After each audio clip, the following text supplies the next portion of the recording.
Hi guys, nagbabalik Kendrax. So ngayon, nagmina nga pala tayo and ito yung mga nakuha natin.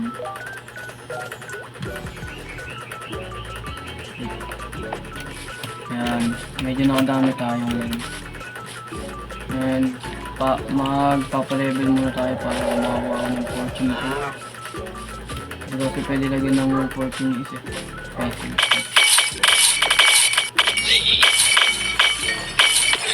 Balikan ko na lang kayo pagka natapos na ako dito sa pagpapalevel.